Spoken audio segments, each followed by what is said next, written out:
This will be the 5th video in a brief series on Augustine's preaching and the healing of desire in the Enarrationes in Psalmos, my latest book. And the Enarrationes in Psalmos, or the Expositions on the Psalms, are 6 volumes, and I just happen to have 2 of them here. The rest are at home. 6 volumes in the New City Press translation. Now, this video will briefly introduce Chapter 3 of my book. Chapter 3 is on happiness, well-being, and desire. Let's look at the first 2 paragraphs of Chapter 3 for just a moment.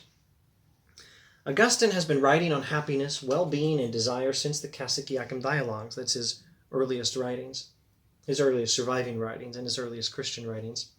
The Enarrationes in Psalmos shows how his understanding of these matters is informed by his Christology, on which see Chapter 1 of this book, and by his doctrine of the Church, on which see Chapter 2. To the Church that is learning to love God rather than worldly pleasures is eventually given the enjoyment of God.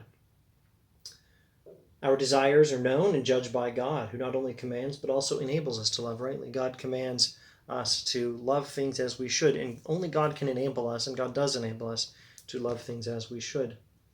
This is elaborated in connection with the old Augustinian account of goodness, sin, and happiness. Everything created by God is good. Some goods are greater goods than others and are to be loved accordingly. The soul is a greater good than any physical thing. Heavenly goods are the best. Sin is loving lesser goods with a love that is appropriate for a greater good. Sin is loving lesser goods with a love that is appropriate for a greater good.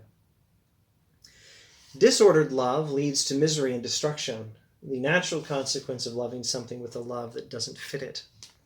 We may think that the wicked are doing well in this life, but that's because we also are looking for the wrong goods ourselves, and we need to stop that. This also connects to pagan eudaimonistic philosophy, Plato, Aristotle, Stoicism, and so on. The world and all that is in it are unstable, but the love of God will lead us to a stable happiness in the enjoyment of God's goodness. As long as the Church is on the way and still learning to desire God rightly, she enjoys a semblance of happiness and peace amidst life's troubles. She is learning to delight in God and to love God and neighbor.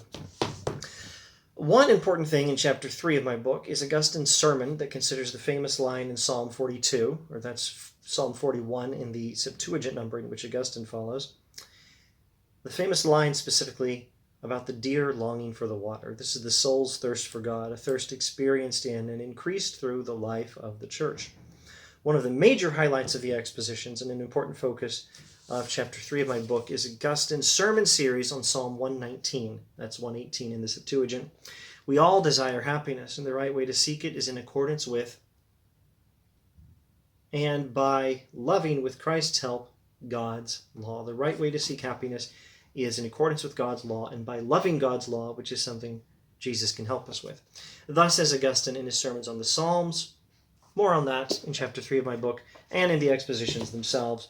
And this is recommended reading, but the Expositions themselves are more strongly recommended reading. And thank you for watching.